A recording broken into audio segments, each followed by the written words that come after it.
This is embarrassing. First of all, I'm not even sure Aetherdrift is the worst set of this year, let alone worst set of all time.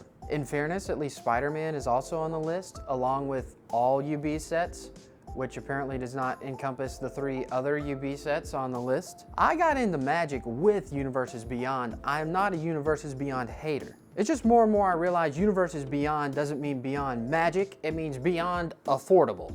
Final Fantasy was a bit of a harbinger of doom. It was a fine set, wasn't my cup of tea, doesn't have to be. But it seems like every UB set going forward now just has a base price of $1,000 for a collector booster box. Unless they do a wave 2 of Doctor Who, I don't think I'm ever getting one ever again. By the way, in this picture, the market price is close to $1,400, but the big one you're seeing is $20. You're probably wondering, is that a scam? Is that some kind of good deal? No.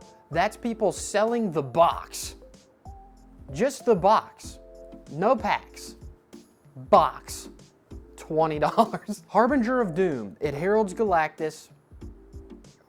Wait, it kind of does. We have Spider-Man up next. The Spider-Man set had some hype around it initially, myself included, but then we learned the entire set only has around 200 cards. Also, collector booster boxes are 12 packs, close to $1,000. So 200 cards, $1,000, 12 packs. I guarantee you get 4 to 5 repeats.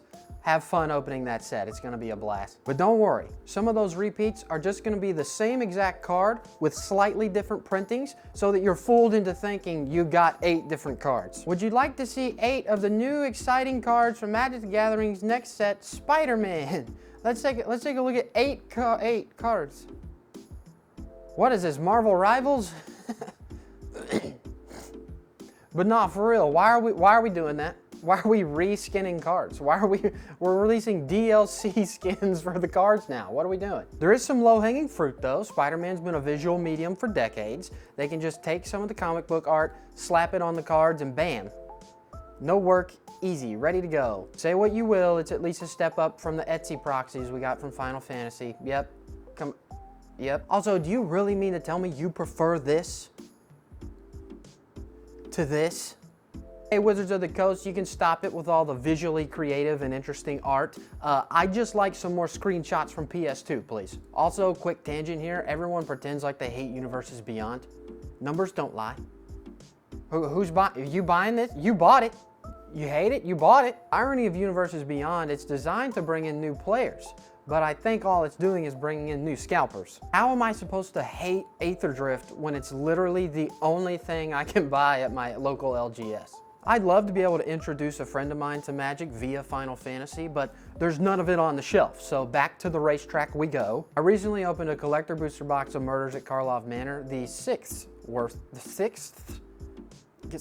worst set of all time, partially because I was curious, but mostly because that and Aetherdrift were the only collector booster boxes in stock within 25 miles of me. I like Avatar as much as the next guy, unless the next guy is this platypus bear that didn't get enough oxygen in the womb who's gonna pay that much for 12 packs. All I can afford from this set are those little art scene things, and I'm not buying that. I'm not buying cards that are meant to go in a poster.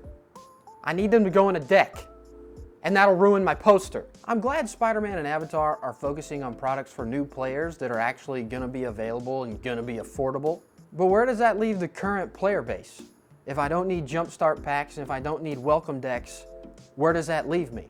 Frankly, it leaves me in Lorwyn. And Lorwyn is in January. My brother in Christ, it's August. I'm very much looking forward to Lorwyn. I think Wizards of the Coast can prove me wrong. But again, I kind of think even that set is low-hanging fruit. It's gonna be elves, goblins, merfolk. That set is gonna play it as close to safe as wearing water wings with your life jacket. Also, who decides what the chase cards are anymore? Y'all really prefer this mid mana rock that ain't even from Spider-Man, it's like a Marvel thing they're just throwing into Spider-Man, over this serialized artifact equipment planeswalker thing? Aetherdrift gave us a new wave of Gear Hulks that fit perfectly into their color pies, new God cards that are heavy-hitting additions to the lineup. Stop Soonin, if you see this, please text me back. It's been a while. I miss you.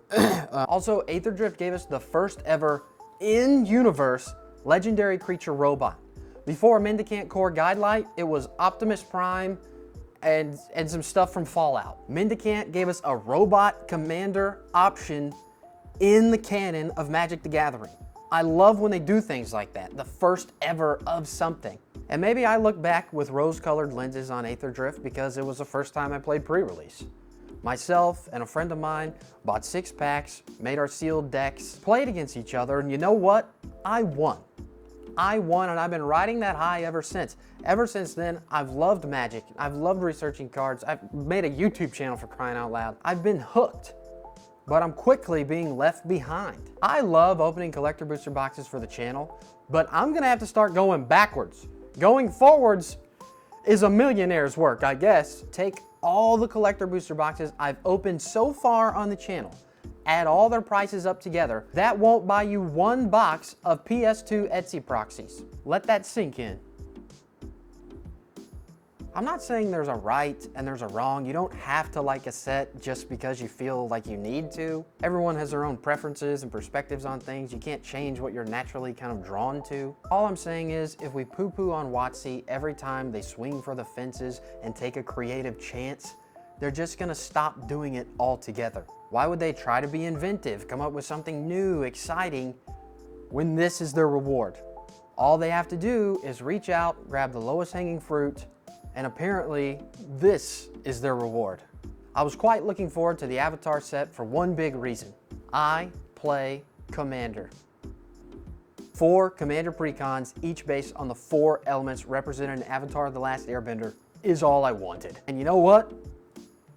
We ain't getting it.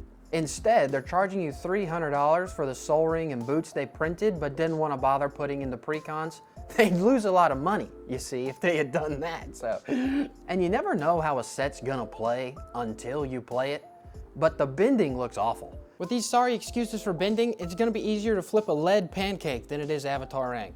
Give me crewing, mounting, max speed, exhaustion. Give me that stuff all day over pretty much any of it. Anything other than earthbending. Earthbending looks it's okay, I guess. If you really hate Universes Beyond, you don't have to support every Universes Within set, but at the very least, just don't tell Wizards to stop trying. Also, if they actually do a Star Wars set, it's cooked. We're so cooked. There's no coming back. It's gonna make $1 billion with a capital Zabulba. We're cooked. $2,000 boxes, $2,000 packs.